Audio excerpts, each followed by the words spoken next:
Bienvenue dans ce tout premier débriefing de l'émission Terrazen Découverte. Je suis Cédric Telmis et je vais vous parler du futur de cette émission par rapport aux deux premiers épisodes que vous avez pu voir. Alors, tout d'abord, il faut savoir que c'est une émission que ça fait déjà quelques temps qu'elle a été lancée.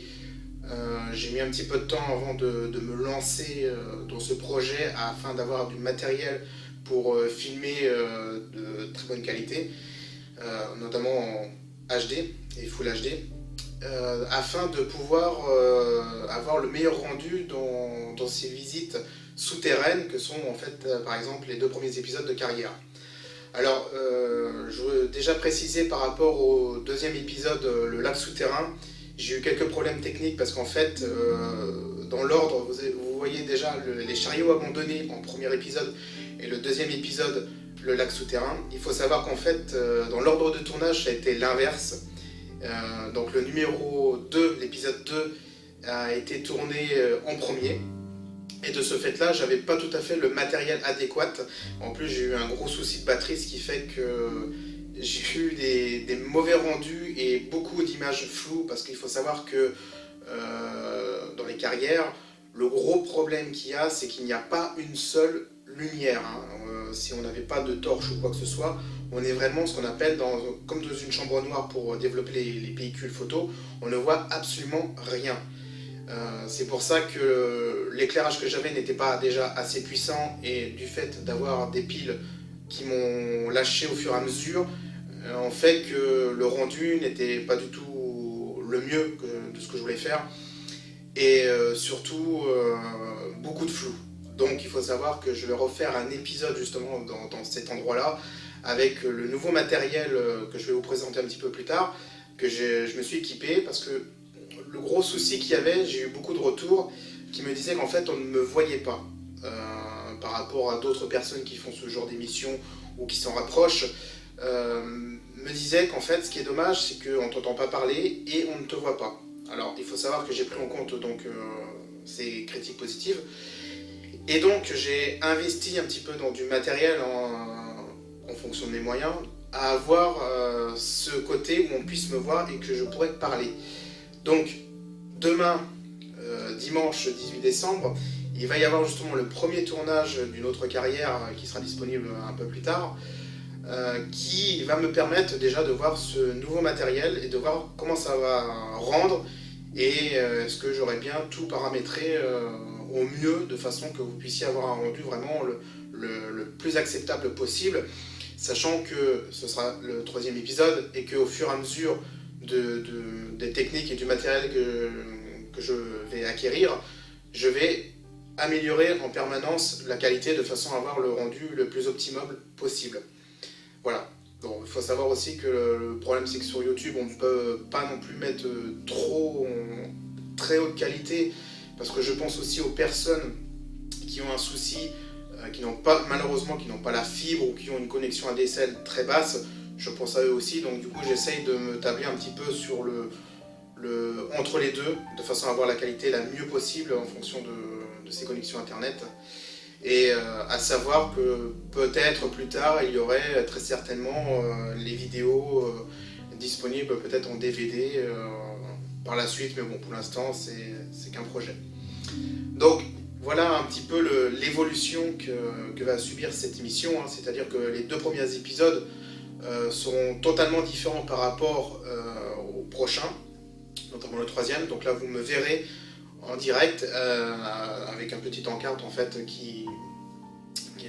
comment expliquer ça, où vous me verrez parler et vous m'entendrez. Donc voilà, j'ai pris en retour ce souci, parce que bon, on me disait c'est dommage de ne pas te voir et de ne pas t'entendre.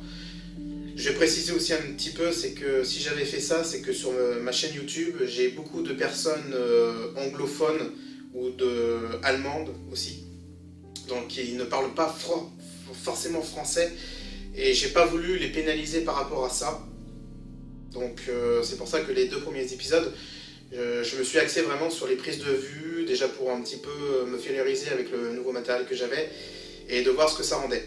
Voilà. Sachant que le matériel a un petit peu modifié par rapport à ces deux premiers épisodes. Donc je lance aussi un appel par rapport à ces personnes-là.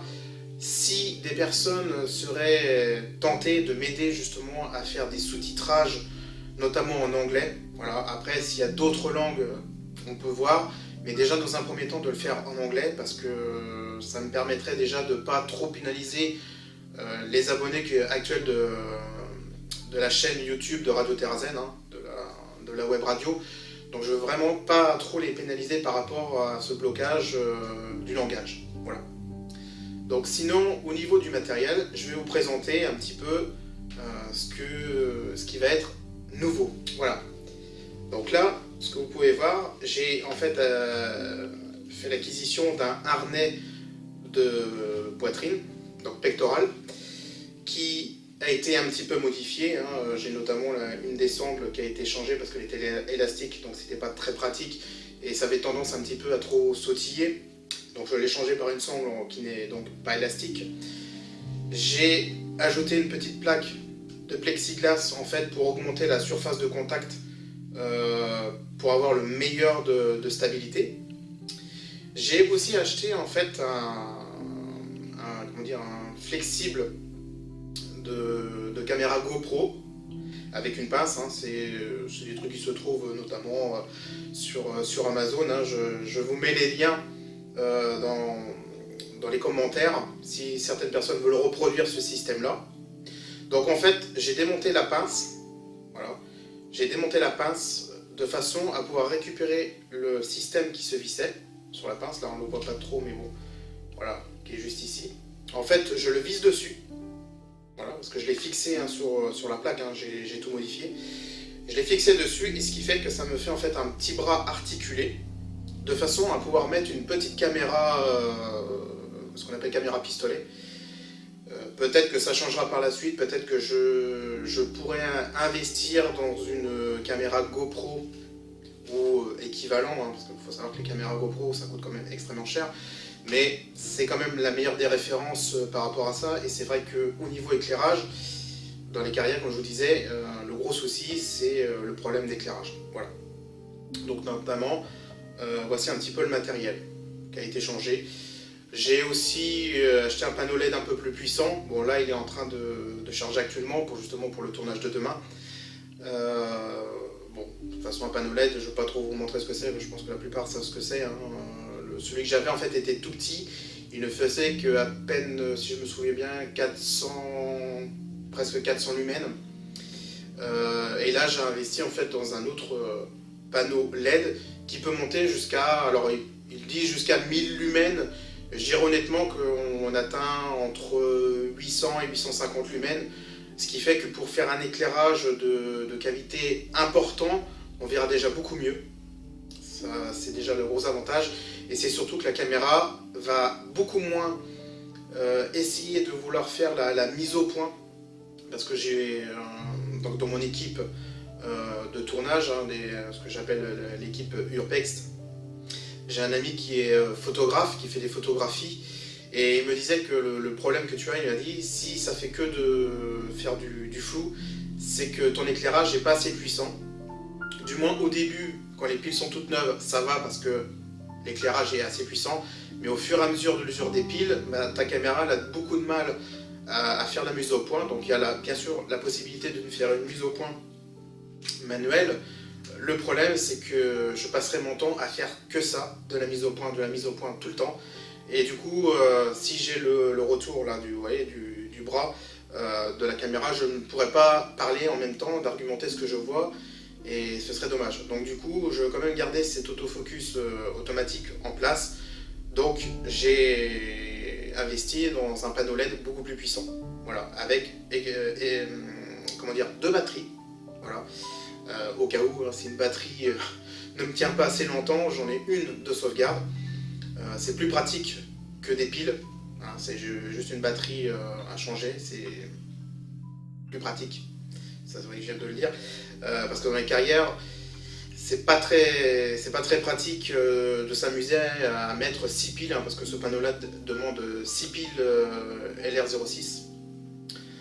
Donc si je m'amusais à enlever les 6 piles, à remettre les 6 piles, surtout que ce serait des piles rechargeables, donc s'il y en a une qui tombe par terre, je vais passer mon temps à essayer de la rechercher, donc c'est une perte de temps. avec la batterie, avec un gilet de randonnée. Hop, dans les petites poches, j'ai la batterie, tac, j'enlève, je mets la nouvelle, tac, et hop, je change de suite, c'est plus rapide. Voilà. Et voilà ce que je peux dire un petit peu sur le matériel qui a été acquis récemment. Donc après, comme je vous dis, la prévision plus tard pour remplacer l'autre caméra, ce serait dans l'idéal une GoPro. Bon, pour l'instant, c'est pas encore le cas. Je verrai plus tard en fonction de tout ça. Sachez quand même qu'il y a une page Tipeee, hein, je vous mets le lien juste en dessous, que vous pouvez soutenir ce projet. Hein. Également, ça soutient aussi la web radio, mais il faut savoir que cette émission est produite par Radio Terrazen, donc une web radio sur le bien-être, spiritualité, etc. Donc voilà, cette page Tipeee, je le confirme bien, finance aussi ce projet d'émission de découverte. Voilà. Donc voilà un petit peu ce que je peux dire sur le matériel. Donc voilà, je vais conclure cette vidéo par rapport à tout ce que vous pouvez voir déjà sur le contenu des 2 premières émissions. En tout cas, si c'est quelque chose qui vous attire et qui vous intéresse, alors surtout, et que vous avez par exemple des lieux, n'hésitez pas à les proposer. Après, on verra si c'est possible en fonction de nos déplacements, parce que si, bien sûr, notamment, moi je suis cité dans le sud-est, si c'est pour me proposer un lieu qui se trouve en Alsace, c'est pas que ça ne va pas nous intéresser, c'est que financièrement et au niveau préparation, ça va être assez compliqué. Par contre, si vous vous trouvez un petit peu dans le coin, on va dire en région Aquitaine, Charente, pourquoi pas, c'est possible justement de prévoir ce genre d'émission, et pourquoi pas faire justement une émission avec vous, ce sera avec plaisir. Sinon, je rappelle aussi aux personnes qui seraient tentées de faire ça en freelance, ce qui est vraiment très important au niveau de l'urbex, c'est de faire très attention, notamment par exemple l'urbex urbain. Il faut faire attention parce que non seulement vous pouvez tomber dans des lieux qui sont en très mauvais état, vous pouvez avoir le plancher qui s'effondre alors que pourtant il n'y a aucun signe qui peut le montrer, vous pouvez avoir le plafond qui vous tombe dessus, ou alors malheureusement faire de très mauvaises rencontres, notamment des personnes, des dealers ou des drogués, hein, c'est déjà arrivé, hein, je pense qu'on peut le voir sur YouTube, des gens qui ont eu des mauvaises expériences par rapport à ça. Donc surtout, ce qui est important, ne le faites jamais seul. Faites-le toujours par au moins 2 personnes. Il faut savoir que moi, les tournages, je ne les fais pas tout seul. Il y a au moins une personne avec moi, hein. Des fois c'est un ami, Philippe, qui est photographe aussi, et je le fais avec lui. Voilà. On ne fait pas vraiment ce genre d'exploration souterraine seul, parce que comment dire, le plus gros problème qui est aussi par rapport à de l'urbex urbain par rapport au souterrain. Urbain, si vous avez un téléphone portable, que vous êtes blessé, vous pouvez toujours appeler les secours. En souterrain, vous pouvez faire ce que vous voulez avec un téléphone, ça ne passera pas. Ça ne passera pas. Et si vous êtes tout seul, malheureusement, qui va savoir que vous êtes parti à tel endroit si vous ne l'avez pas dit, et c'est surtout qu'il n'y a aucune possibilité d'arrêter les secours. Et si vous êtes plus ou moins blessé ou bloqué, il peut se passer plusieurs jours avant qu'on s'inquiète de votre disparition. Donc surtout, voilà, c'est vraiment quelque chose que j'insiste, ne faites jamais ça seul, et surtout, ne faites pas ça de façon sans équipement ou sans connaissance. Nous, on le fait quand même parce qu'on a quand même de la connaissance, ça fait déjà quelques temps qu'on fait ce genre de choses-là. On a du matériel pour pouvoir se repérer, et c'est surtout qu'on a aussi le côté de vraiment observer chaque chose, comme les spéologues, parce que eux, par exemple, eux n'ont pas un fil d'Ariane tout le temps. Ils se repèrent par rapport à certains lieux, dire ah ça c'est le lieu, et c'est même pour ça que des fois ils donnent par rapport à des sécrétions, on leur donne des petits noms, c'est parce que c'est mémotechnique pour se rappeler et dire ah c'est là qu'on est passé. Voilà, parce que le problème des carrières, c'est que suivant comment c'est taillé, ce sont des lieux qui se ressemblent. Il y a même un moment, petite anecdote avec Philippe, il y a un moment où on était dans une carrière qui était immense. Je pense qu'il y a un épisode qui sera fait dans cette carrière-là. C'est une carrière qui a été immense, on allait très loin. D'ailleurs, même lui ne pensait pas qu'elle était aussi longue. D'ailleurs, on n'est même pas allé jusqu'au bout. C'est pour vous dire qu'elle est vraiment très grande. Et le problème, c'est qu'à un moment, tout se ressemblait et on avait un peu perdu les repères. Parce que quand vous êtes en extérieur, de loin, vous pouvez arriver à vous repérer. Le problème, c'est que là, c'est très difficile parce qu'avec les torches, même si on a des torches qui sont assez puissantes, on ne peut pas voir non plus très loin à l'horizon, c'est pas du tout possible. Donc du coup, on perd tous ses repères. Et donc du coup, on ne sait plus de quel côté, le nord, le sud et tout ça. Donc on a des boussoles pour se repérer, hein, parce que sinon ce ne serait pas du tout possible de se repérer dans les carrières. Et c'est surtout que, bon, à un moment, on a réussi à retrouver le lieu, parce que bon, j'avais bien observé, j'avais dit, bon, bah, il me semble que c'est vers là-bas. Et du coup, effectivement, on a retrouvé notre chemin. Donc c'est pour vous dire que même en ayant de l'expérience dans ce genre d'exploration, on peut arriver à un moment ne plus savoir où on est. Donc imaginez si c'est quelqu'un qui ne connaît absolument rien. Voilà. Et c'est pour ça que on le précise dans l'émission qu'aucun lieu, même si on nous le demande, on ne donnera aucun lieu exact. Voilà. Et ça, de toute façon, c'est aussi un peu une règle de l'urbex, c'est que quand il y a des lieux, on ne donne pas des lieux comme ça. C'est pas parce qu'on est égoïste, hein, c'est pas du tout ça. C'est parce qu'il y a certains lieux qui sont vraiment exceptionnels et qu'on ne veut pas qu'il y ait des gens qui viennent malheureusement casser, saccager ce genre de lieu. Voilà. C'est pour ça que ce genre d'informations, même entre urbexeurs, c'est extrêmement dur à trouver ces informations. Voilà. Donc en tout cas, je vous remercie d'avoir un petit peu visionné cette vidéo de premier débriefing. Alors il y en aura très certainement d'autres pour expliquer tout ceci, l'évolution, dès qu'il y aura des changements importants ou des petites précisions par rapport aux émissions. Donc sachez que le lac souterrain, s'il y en a qui sont restés un petit peu sur leur faim, qu'ils ont trouvé dommage qu'il n'y avait pas beaucoup de prise de vue, ou alors que c'était très difficile à voir, ou qu'il y avait beaucoup de flou, sachez qu'il y a un autre épisode qui sera tourné prochainement. Et surtout, je voulais faire une dernière précision, parce que c'est vrai qu'on m'a dit que ce serait bien qu'il y en ait une tous les mois. Alors, je vais essayer d'en faire une tous les mois, mais pour l'instant, je vais réduire, en fait, ce sera une tous les 2 mois. Voilà, je préfère voir plus large et réduire, plutôt que de dire, oui, je vais faire tous les 1 mois, puis en fait, après, bah non, je vais faire tous les 2 mois. Ouais. Voilà. Donc c'est la petite précision, pour l'instant, ce sera encore tous les 2 mois.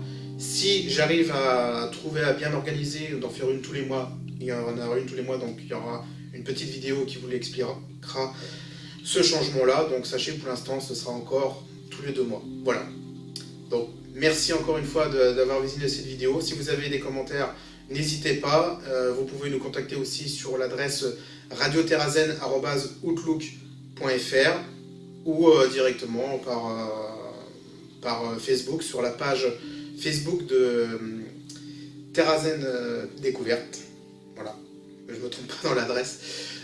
Vous pouvez nous contacter sur cette page officielle-là, ou même faire une petite mention j'aime, hein, c'est toujours valorisant de faire augmenter un petit peu la communauté, et surtout que là, vous serez avertis de toutes les actualités qui seront vraiment concernées qu'à l'émission. Voilà. Je préfère le préciser parce qu'il y a la page Radio Terrazen qui est consacrée à la web radio. Au début, tout était rassemblé. Là, on a vraiment divisé les deux pour bien séparer les deux projets, parce que peut-être qu'il y a des gens qui ne seront pas forcément intéressés par la web radio que par cette émission. Donc voilà, c'est pour ça que j'ai lancé cette page web sur Facebook, pour vraiment différencier les deux. Donc je rappelle, c'est le nom de l'émission, Terrazen Découverte sur Facebook. Vous vous connectez dessus. Et puis surtout, n'hésitez pas à faire un petit pouce sur les vidéos si ça vous plaît. Et surtout, ce qui est important, essayez de commenter ou de partager les commentaires. Honnêtement, c'est toujours agréable d'avoir le retour, votre opinion. C'est vraiment important, parce que grâce à vous, ça permet d'avoir le retour et d'essayer d'améliorer toujours mieux l'émission pour qu'elle réponde le plus à vos attentes. Voilà. Je vous souhaite à très bientôt et au prochain tournage de l'épisode 3.